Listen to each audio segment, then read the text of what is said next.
É muito interessante, né, a forma que tem essas pedras debaixo do rio, né?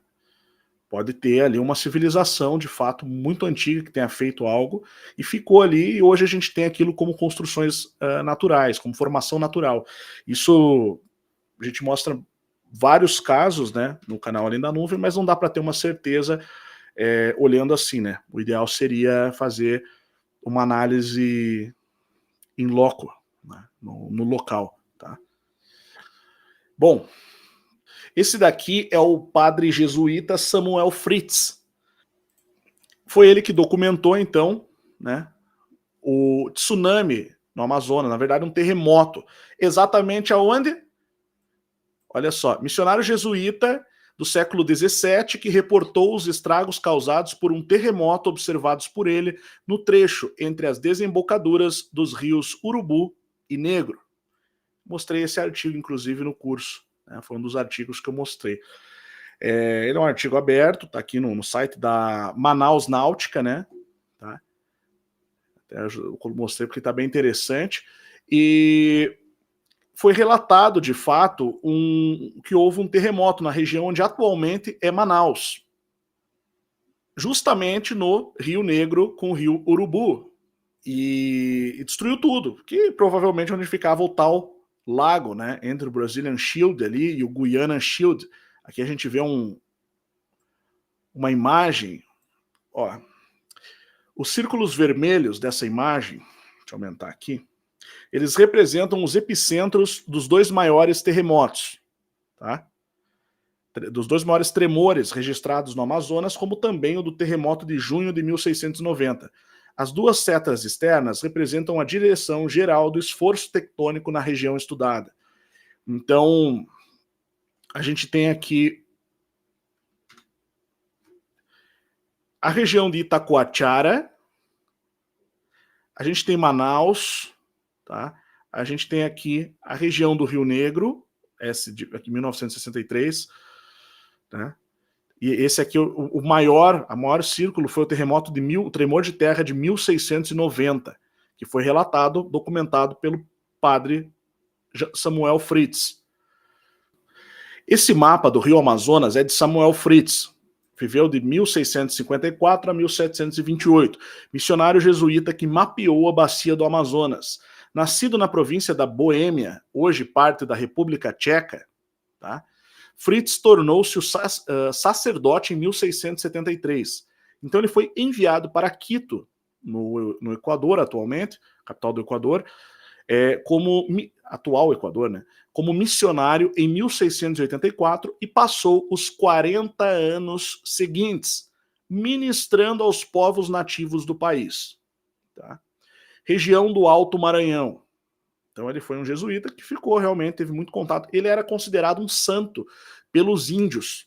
Tá? Os índios pensavam, porque ele era um homem alto, branco, tinha uma barba, então cabelo branco, ele se parecia com um personagem que fazia parte dos mitos dos índios, que viria no futuro trazer uma mensagem, né? Que a gente tem isso tem nas culturas mesoamericanas, né, bem forte, pré-colombianas, bem forte, entre maias, astecas e incas. O Inca já é do ladinho ali de onde ele estava, né, a região dos incas.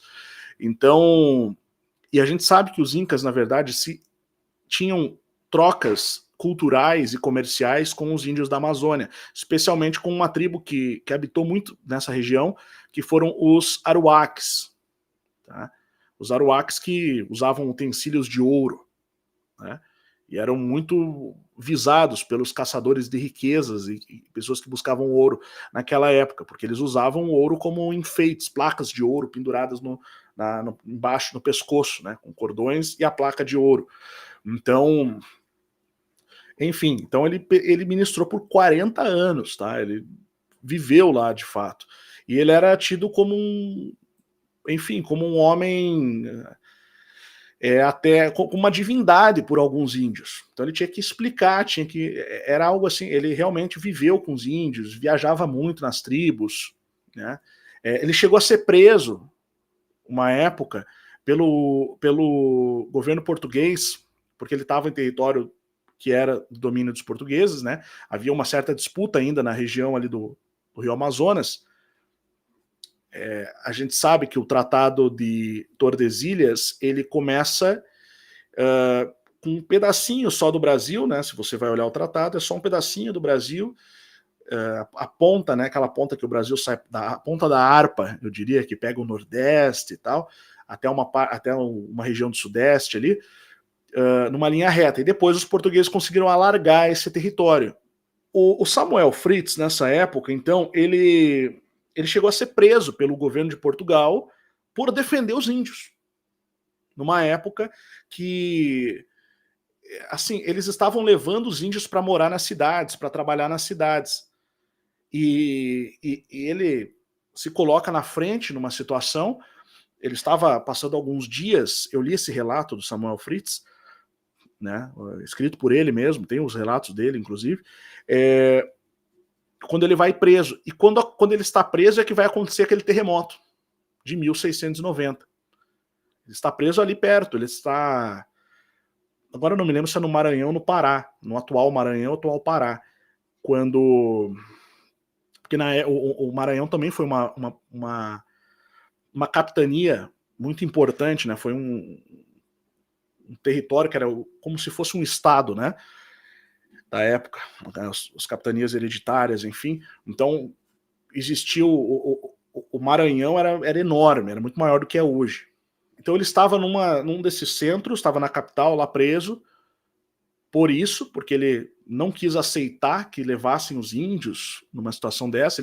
Ele acusa lá o capitão da nau portuguesa na situação de que eles estavam querendo escravizar os índios, né? Então você vê que são coisas que a gente não fica sabendo nas narrativas recheadas de ideologia. Você aprende na escola, chegaram lá, mataram todos os índios e fica por isso mesmo. Não foi bem assim a coisa, tá? Se a gente... Claro que essas coisas também aconteceram, mas aconteceram muitas coisas nesse ínterim. Então, ele começou a mapear a região como parte de um projeto para esclarecer as fronteiras das terras missionárias, das terras espanholas e das terras portuguesas. Mais tarde, ele empreendeu um projeto para traçar o curso da Amazônia. Apesar de não ter formação como cartógrafo e usar apenas instrumentos muito primitivos, Fritz completou um mapa relativamente preciso da área. Ele foi o primeiro a seguir o Maranhão, afluente do Amazonas, até a sua nascente. Este mapa foi impresso pela primeira vez em Quito, 1707, e posteriormente copiado extensivamente na Europa. Tá? A cartografia dos jesuítas. Aqui a gente tem um mapa. Eu tenho aqui uma versão colorida desse mesmo mapa. Vamos voltar aqui. Então, eu mostrei aquele mapa que a gente estava vendo, né? Dos jesuítas. Aqui tem ele colorido. Aqui, ó. Esse é o mesmo mapa. Deixa eu botar ele do lado do outro lá para a gente comparar.